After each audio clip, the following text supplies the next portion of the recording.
Hello दोस्तों, एक बार फिर से स्वागत है आप सभी का आपके अपने इस यूट्यूब चैनल पे। तो दोस्तों, हमने पिछली वीडियो में जो है 301वें प्रश्न तक किया था, जो कि दोस्तों भारत के भूगोल से ही रिलेटेड लेक्चर्स था। लेक्चर नंबर 8 में दोस्तों हमने बात की थी 301 नंबर प्रश्न तक।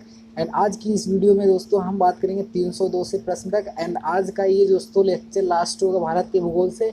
एंड नेक्स्ट टॉपिक आप कमेंट करेंगे तो मैं आपको बनाऊंगा, नहीं तो फिर मैं रीजनिंग शुरू करने वाला हूँ दोस्तों। तो चलिए शुरू करते हैं वीडियो को बिना किसी देरी के। वीडियो को शुरू करने से पहले बस एक ही रिक्वेस्ट है आपसे कि प्लीज़ वीडियो को लाइक करके चैनल को सब्सक्राइब कर लीजिए। चलिए शुरू करते हैं हम आज की इस वीडियो को। तो दोस्तों, यहाँ पे जो आपका पिछला क्वेश्चन था 302, वो था कि गुजरात का सबसे महत्वपूर्ण तेल क्षेत्र है। गुजरात का जो है महत्वपूर्ण तेल क्षेत्र है, तो उसका राइट आंसर था दोस्तों अंकलेश्वर। इसलिए यहाँ पे ऑप्शन नंबर बी आपका राइट आंसर था पिछली वीडियो में आपका दोस्तों।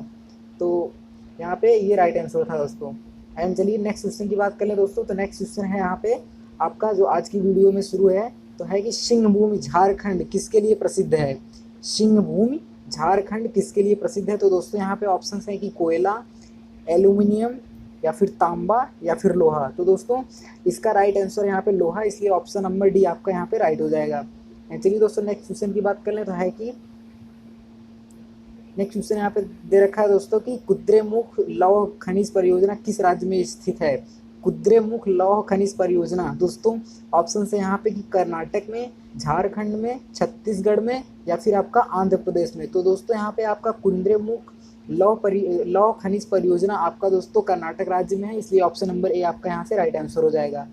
चलिए दोस्तों नेक्स्ट क्वेश्चन की बात कर लें, तो यहाँ पे नेक्स्ट क्वेश्चन दे रखा है कि भारत में सर्वाधिक कोयला भंडार पाए जाते हैं। भारत में सर्वाधिक कोयला भंडार जो है आपके कहाँ पाए जाते हैं। तो दोस्तों ऑप्शन है कि छत्तीसगढ़ में, उड़ीसा में, झारखंड में, या फिर बिहार में। तो दोस्तों इसका जो है ऑप्शन नंबर सी यहाँ झारखंड में जो है आपका राइट आंसर हो जाएगा, क्योंकि दोस्तों भारत में सर्वाधिक कोयला भंडार आपका झारखंड में ही पाए जाते हैं।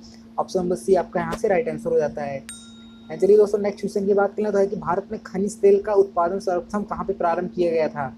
खनिज तेल का उत्पादन सर्वप्रथम कहाँ पे प्रारंभ किया गया था दोस्तों। तो यहाँ पे ऑप्शन है कि मुंबई हाई, दूसरा ऑप्शन है अंकलेश्वर, या फिर नाहरकटिया, या फिर डिगबोई। तो दोस्तों इस क्वेश्चन का आपका राइट आंसर हो जाता है दोस्तों डिगबोई, क्योंकि दोस्तों भारत में सबसे पहले यहाँ पर ही खनिज तेल का उत्पादन जो है शुरू किया गया था। ऑप्शन नंबर डी आपका यहाँ से राइट आंसर हो जाता है। चलिए दोस्तों नेक्स्ट क्वेश्चन की बात कर लेते हैं कि निम्नलिखित में से कौन सा युग्म सुमेलित नहीं है। निम्नलिखित में से कौन सा युग्म आपका सुमेलित नहीं है। तो यहाँ से दोस्तों खनिज के प्रकार दिए हुए हैं, एंड आपका एक सूची में आपका प्राप्ति स्थान दिया हुआ है। तो दोस्तों यहाँ पे जो है आपका फर्स्ट ऑप्शन है कि अभ्रक, जो कि झारखंड में है, सोना कर्नाटक में, लौह अयस्क बिहार में, एंड लिग्नाइट तमिलनाडु में। तो दोस्तों इस क्वेश्चन का जो है जो युग्म सुमेलित नहीं है वो है जो है लौह अयस्क आपका बिहार में जो है ज़्यादा नहीं पाया जाता। एंड तो इसलिए ऑप्शन नंबर सी आपका यहाँ से राइट आंसर हो जाता है। चलिए दोस्तों नेक्स्ट क्वेश्चन की बात कर लें, तो है कि यहाँ पे एक सेकेंड है कि खेतड़ी किसके लिए प्रसिद्ध है। खेतड़ी किसके लिए प्रसिद्ध है दोस्तों। तो यहाँ पे ऑप्शन है सोना, तांबा, जस्ता, या फिर मैंगनीज। तो दोस्तों खेतड़ी आपका तांबा से जो प्रसिद्ध है, इसलिए ऑप्शन नंबर बी आपका यहाँ से राइट आंसर हो जाता है। ऑप्शन नंबर बी आपका यहाँ से राइट आंसर हो जाता है। दोस्तों नेक्स्ट क्वेश्चन है कि बैलाडीला किसके लिए प्रसिद्ध है। बैलाडीला किसके लिए प्रसिद्ध है। तो दोस्तों ऑप्शन है कि लौह अयस्क, कोयला, तांबा, या फिर उर्वरक। तो दोस्तों इस क्वेश्चन का आपका राइट आंसर हो जाता है लौह अयस्क, क्योंकि दोस्तों बैलाडीला इसी के लिए प्रसिद्ध है। यहाँ से ऑप्शन नंबर ए आपका राइट आंसर हो जाता है। चलिए दोस्तों नेक्स्ट क्वेश्चन की बात करें, तो कि निम्न में से कौन सा युग्म सुमेलित नहीं है। तो यहाँ पे ऑप्शन हैं दोस्तों की लोकोमोटिव वाराणसी, दूसरा ऑप्शन है रेल डिब्बा कपूरथला, विद्युत engine Chittaranjan, and motor car Sitamarhi. दोस्तों यहाँ पे ऊपर के आपके 3 ऑप्शन जो दिख रहे हैं वो सभी राइट है। एंड दोस्तों आपका लास्ट ऑप्शन वो रॉन्ग है दोस्तों, मोटर कार आपका सीतामढ़ी से नहीं बिलोंग करता, इसलिए ऑप्शन नंबर डी यहाँ से आपका राइट आंसर हो जाता है। चलिए दोस्तों इसी क्रम में हम नेक्स्ट क्वेश्चन को करते हैं, तो है कि भारत में सबसे बड़ा तेल शोधन काला है। भारत में सबसे बड़ा तेल शोधन कारखाना कहाँ पे है। तो ऑप्शन है यहाँ पे डिगबोई, बरौनी, जामनगर, या फिर मथुरा में। तो दोस्तों इस क्वेश्चन का राइट आंसर आपको यहाँ पे मिल जाता है जामनगर में, क्योंकि दोस्तों भारत का सबसे बड़ा तेल शोधन कारखाना आपका वहीं पे सिचुएटेड है। ऑप्शन नंबर सी आपका यहाँ से राइट आंसर हो जाता है। नेक्स्ट क्वेश्चन की बात करें, तो है कि पिंपरी संबंधित है। पिंपरी आपका संबंधित है दोस्तों। तो ऑप्शन है कि यहाँ पे इस्पात उद्योग से, पेनिसिलिन उद्योग से, एंड कागज उद्योग से, या फिर उर्वरक उद्योग से। तो दोस्तों पिंपरी आपका पेनिसिलिन उद्योग से है, इसलिए ऑप्शन नंबर बी आपका यहाँ से राइट आंसर हो जाएगा। चलिए दोस्तों नेक्स्ट क्वेश्चन की बात कर लेते हैं कि भारत का प्रथम स्टील प्रोजेक्ट शहर स्थापित किया गया था। भारत का प्रथम स्टील प्रोजेक्ट शहर स्थापित किया गया था दोस्तों। तो यहाँ पे ऑप्शन है कि भिलाई, कोलकाता, जमशेदपुर एंड बोकारो। दोस्तों आपका भारत में जो है सबसे पहले जो है स्टील प्रोजेक्ट आपका जमशेदपुर में जो है स्थापित किया गया था, इसलिए ऑप्शन नंबर सी आपका यहाँ से राइट आंसर हो जाएगा। एंड चलिए दोस्तों नेक्स्ट क्वेश्चन की बात करें होती है कि पंजाब में कौन सा स्थान हौजरी उद्योग के लिए प्रसिद्ध है। पंजाब में कौन सा स्थान दोस्तों आपका हौजरी उद्योग के लिए प्रसिद्ध है। तो ऑप्शन है कि लुधियाना, जालंधर, अमृतसर एंड गुरदासपुर। तो दोस्तों लुधियाना आपका जो है एक ऐसा स्थान है जो कि हौजरी उद्योग के लिए जाना जाता है, फेमस है दोस्तों। तो ऑप्शन नंबर ए आपका यहाँ से राइट आंसर हो जाता है। नेक्स्ट क्वेश्चन की बात करें तो है कि रोजगार की दृष्टि से भारत में सबसे बड़ा उद्योग कौन सा है। रोजगार की दृष्टि से दोस्तों आपका कौन सा सबसे बड़ा उद्योग है भारत में। तो ऑप्शन है कि लौह इस्पात, सीमेंट, सूती वस्त्र या फिर चीनी। तो दोस्तों इस क्वेश्चन का राइट आंसर आपको मिल जाता है सूती वस्त्र, इसलिए जो है ऑप्शन नंबर सी यहाँ से आपका राइट आंसर हो जाता है। चलिए दोस्तों नेक्स्ट क्वेश्चन की बात करें तो कि नेताजी सुभाष चंद्र बोस हवाई अड्डा कहाँ पे है। हवाई अड्डों से दोस्तों काफ़ी इंपॉर्टेंट क्वेश्चन आपसे पूछे जाते हैं, इसलिए आप इस वीडियो को देखने के बाद और सभी हवाई अड्डों के वीडियोस को देख लीजिएगा जरूर कि वे सभी कहाँ पे स्थित हैं। नहीं तो मैं जो है नेक्स्ट टाइम अगर आप कमेंट करते हैं तो मैं आप जो है उनकी वीडियोस को अपलोड कर दूंगा। तो ऑप्शन हैं कि पटना, कोलकाता, मुंबई या फिर जलपाईगुड़ी। दोस्तों आपका नेताजी सुभाष चंद्र जो एयरपोर्ट है वो आपका स्थित है दोस्तों जलपाईगुड़ी में, इसलिए आपका ऑप्शन नंबर डी यहाँ से राइट आंसर हो जाता है। यहाँ पे नेक्स्ट क्वेश्चन है दोस्तों कि प्रथम संपर्क क्रांति ट्रेन चली थी। प्रथम संपर्क क्रांति ट्रेन चली थी दोस्तों। तो ऑप्शन हैं कि दिल्ली पटना, दिल्ली चेन्नई, दिल्ली सिकंदराबाद या फिर दोस्तों दिल्ली बेंगलुरु। दोस्तों इस क्वेश्चन का राइट आंसर हो जाएगा दोस्तों दिल्ली से चेन्नई आपकी जो है प्रथम संपर्क क्रांति ट्रेन चली थी। ऑप्शन नंबर बी यहाँ से आपका राइट आंसर हो जाएगा। नेक्स्ट क्वेश्चन की बात कर लेते हैं कि निम्नलिखित में से कौन सी रेलगाड़ी देश के सबसे लंबे रेल मार्ग पर चलती है। कौन सी रेलगाड़ी आपका देश में सबसे लंबे जो है रेल मार्ग पे चलती है दोस्तों। तो यहाँ पे ऑप्शन हैं कि जीएल एक्सप्रेस, विवेक एक्सप्रेस, संपूर्ण क्रांति एक्सप्रेस, अवध असम एक्सप्रेस। तो दोस्तों इस क्वेश्चन का राइट आंसर हो जाएगा आपका विवेक एक्सप्रेस, जो कि सबसे लंबी दूरी तय करती है आपका दोस्तों इंडिया में। तो ऑप्शन नंबर बी आपका यहाँ पे राइट आंसर हो जाएगा। नेक्स्ट क्वेश्चन की बात करें तो है कि निम्नलिखित बंदरगाहों में से कौन एक मुक्त व्यापार क्षेत्र है। यहाँ पे मुक्त व्यापार क्षेत्र का कौन सा जो है दोस्तों यहाँ पे बंदरगाह है। तो ऑप्शन है कि कोच्चि, टूटिकोरिन, कांडला एंड चेन्नई। तो दोस्तों इस क्वेश्चन का राइट आंसर आपको यहाँ पे मिल जाता है कांडला, इसलिए ऑप्शन नंबर सी आपका यहाँ पे राइट आंसर हो जाएगा, क्योंकि ये दोस्तों मुक्त व्यापार क्षेत्र का एक बंदरगाह है।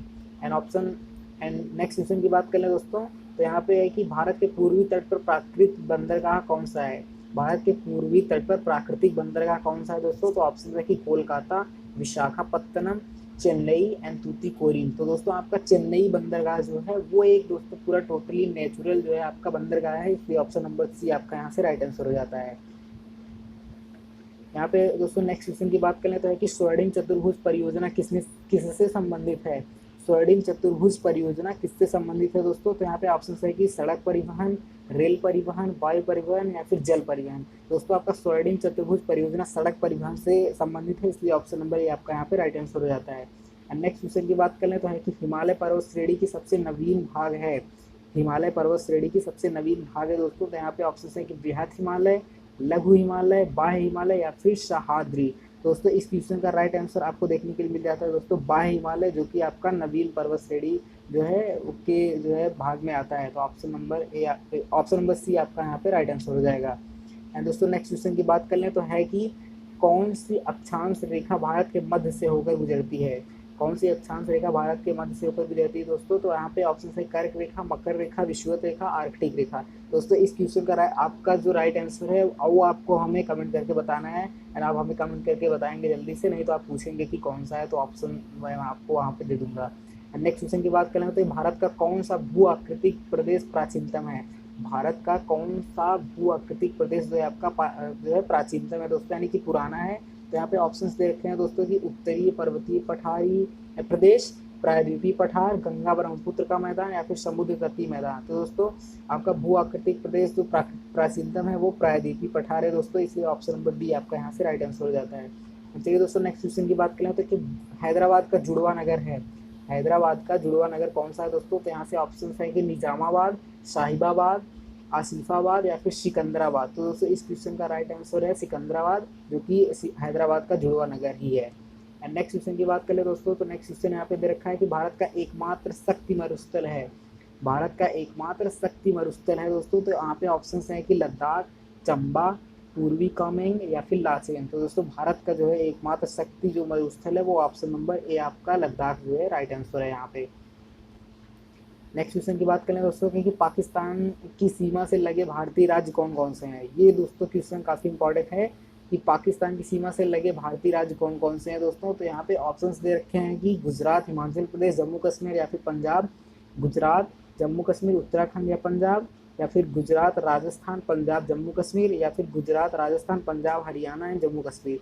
दोस्तों आप अगर मैप को अगर पढ़े होंगे, रीड किए होंगे, तो आपको जो है यहाँ पे देखने के लिए मिल जाता है दोस्तों ऑप्शन नंबर सी, गुजरात राज्य, राजस्थान राज्य, पंजाब राज्य एंड जम्मू कश्मीर, जो कि पाकिस्तान से सटे हुए हैं, इसलिए ऑप्शन नंबर सी आपका यहाँ से राइट आंसर हो जाता है। नेक्स्ट क्वेश्चन की बात करें तो है कि भारत के सबसे दक्षिणी भाग में कौन सी पहाड़ी स्थित है।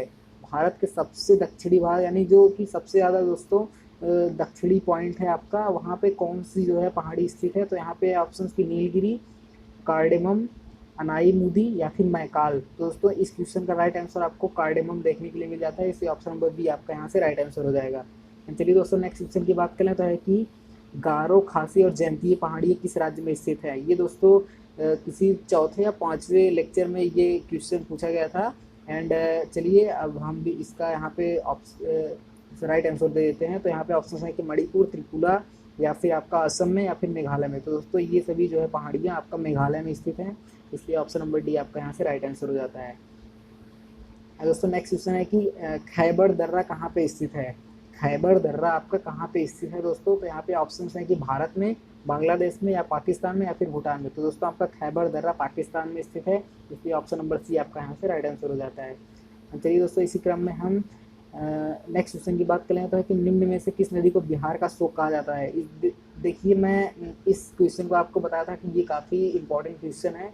तो आपको यहाँ पे ऑप्शंस दिए हैं कि कोसी, दामोदर, बागमती या फिर सोन। तो दोस्तों बिहार का शोक आपको कोसी नदी के कहा जाता है, इसलिए ऑप्शन नंबर ए आपका यहाँ पे राइट आंसर हो जाता है। एंड इसी तरीके से पश्चिम बंगाल का आपका दामोदर नदी जो है उसका शोक कहलाती है। नेक्स्ट क्वेश्चन की बात करें जो कि इस लेक्चर का, पूरे लेक्चर का दोस्तों भारत के भूगोल का लेक्चर का यहाँ पे। एंड यहाँ पे नेक्स्ट क्वेश्चन दे रखा है दोस्तों कि निम्नलिखित में से रिफ्ट वैली से होकर बहने वाली नदी है। निम्नलिखित में से आपका रिफ्ट वैली से होकर गुजरने वाली कौन सी नदी है दोस्तों। तो यहाँ पे ऑप्शंस दे रखे हैं कि गोदावरी नदी, नर्मदा नदी, कृष्णा नदी या फिर महानदी। दोस्तों आपका रिफ्ट वैली से होकर गुजरने वाली नदी आपका नर्मदा नदी है, इसलिए ऑप्शन नंबर बी आपका यहाँ से राइट आंसर हो जाता है। चलिए दोस्तों नेक्स्ट क्वेश्चन की बात करें तो है कि नदियों को आपस में जोड़ने का प्रस्ताव किसके शासनकाल में रखा गया था। नदियों को आपस में जोड़ने का प्रस्ताव किसके शासनकाल में रखा गया था दोस्तों। तो ऑप्शन है कि नरसिम्हा राव, इंद्र कुमार गुजराल, अटल बिहारी वाजपेयी या फिर मनमोहन सिंह। दोस्तों अटल बिहारी वाजपेयी जी जो थे उन्हीं के शासनकाल में नदियों को आपस में जोड़ने का प्रस्ताव रखा गया था, इसलिए ऑप्शन नंबर सी यहाँ से आपका राइट आंसर हो जाएगा। एंड नेक्स्ट क्वेश्चन की बात करें दोस्तों तो है कि जम्मू कश्मीर की राजधानी श्रीनगर किस नदी के तट पर स्थित है। जम्मू शहर की जो राजधानी दोस्तों आपकी श्रीनगर है तो किस तट पे स्थित है। तो ऑप्शन है कि रावी, चिनाब, व्यास एंड झेलम। दोस्तों आपकी श्रीनगर जो है आपका झेलम नदी के किनारे पे स्थित है, इसलिए ऑप्शन नंबर डी आपका यहाँ से राइट आंसर हो जाता है। एंड दोस्तों भारत के भूगोल से जो है आपके पूरे प्रश्न जो है हो चुके हैं। एंड ये रहा आपका पूरे लेक्चर्स का लास्ट क्वेश्चन जो कि है कि उज्जैन नदी किस नदी के किनारे पर स्थित है। तो उज्जैन नदी आपका ऑप्शन है कि नर्मदा, क्षिप्रा, तवा या फिर तुंगभद्रा। दोस्तों आपका उज्जैन नदी बेसिकली क्षिप्रा नदी के किनारे पर स्थित है, इसलिए ऑप्शन नंबर बी आपका यहाँ पे राइट आंसर हो जाता है। दोस्तों ये रहा आपका लेक्चर नंबर यहाँ पे 9।